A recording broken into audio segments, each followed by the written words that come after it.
Assam Higher Secondary Education Council এটা important announcement যিসকলে 2023 পাছ হৈছে ৰিসেন্টলি তেওঁলোকৰ কাৰণে এটা ইম্পৰ্টেণ্ট খবৰ তেওঁলোকৰ যেটো অনলাইন এডমিশন এটো প্ৰসেস আৰম্ভ হৈছে আৰু হেতু darpan.ahsec online গৈ তাত কি কৰিব লাগিব অনলাইন প্ৰসেসটো কমপ্লিট কৰিব লাগিব আৰু হেতু 29 মে ওপেন হৈছে আৰু 9 জুনলৈকে এটো কমপ্লিট কৰিব লাগিব যেটো অনলাইন আছে দৰ্পণ ওয়েবসাইটত গৈ আমি স্টেপ বাই স্টেপ দৰ্পণত কেনেকৈ এপ্লাই কৰিব লাগে আমি কৈ দিছো তো দৰ্পণ ওয়েবসাইটটো ওপেন কৰাৰ লগে লগে এনেকৈ এটা পেজ ওপেন হ'ব যিসকলে এপ্লাই কৰিছে তেওঁলোকে mobile number date of birth আৰু যেটো পিন দিছে পিন দিবলৈ অনলাইন লগইন কৰি তেওঁ পেজটো আপডেট কৰিব পাৰিব এডিট কৰিব পাৰিব আৰু যিসকলে নতুনকৈ এপ্লাই কৰিব তেওঁলোকে তলত click here to new registration একাউন্টত ক্লিক কৰিব লাগিব এইটো ক্লিক কৰাৰ লগে লগে এনেকৈ এখন পেজ ওপেন হৈ যাব ষ্টুডেন্ট এডমিশন ফৰ্ম দৰ্পণ প্ৰথমতে দি আছে সিলেকশন বোৰ্ড ইয়াতে আপুনি বোৰ্ডটো সিলেক্ট কৰিব লাগিব কোনটো বোৰ্ডত পাস হৈছে সিলেকশন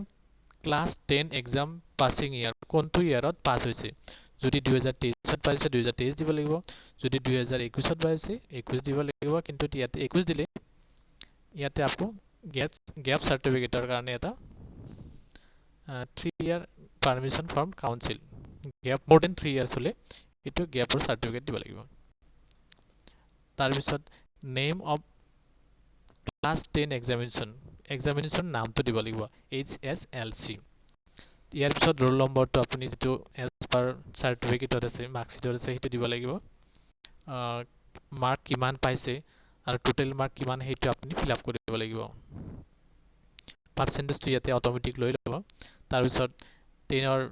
যেটো মাৰ্কশিট আছে সাৰ্টিফিকেট আছে তাৰে মতে আপুনি ইয়াত নামটো ফিল আপ কৰিব লাগিব date of birth fill up কৰিব লাগিব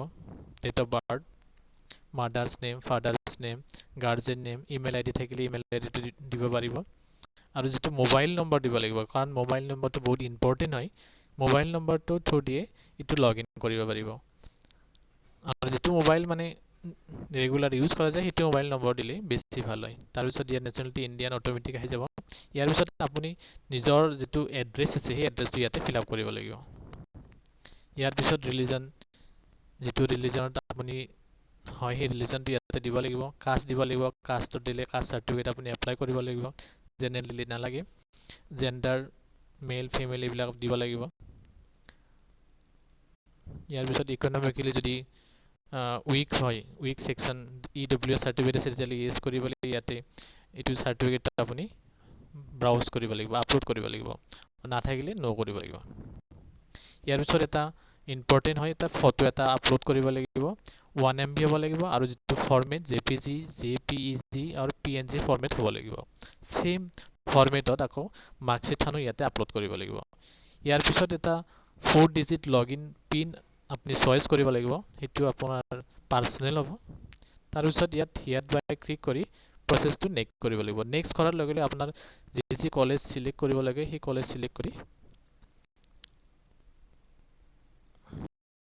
ইয়াৰ পিছত ইয়াতে নেক্সট কৰিব প্ৰসেসটো নেক্সট কৰাৰ লগে লগে এনেকৈ ওপেন হৈ যাব ইয়াতে আপকো এপ্লাই আহি যাব এপ্লাই কৰিলে আপুনি যেটো কলেজত এডমিশন ল'ব সেই কলেজত ইয়াতে ফিল্টাৰত গৈ ডিস্ট্ৰিক্টটো সিলেক্ট কৰিব স্ট্ৰীম কি স্ট্ৰীম লাগে হেতু সিলেক্ট কৰি ফিল্টাৰ কৰিলে ইয়াতে কলেজ বিলাক নাম আহি যাব ইয়াতে কলেজত এপ্লাই কৰি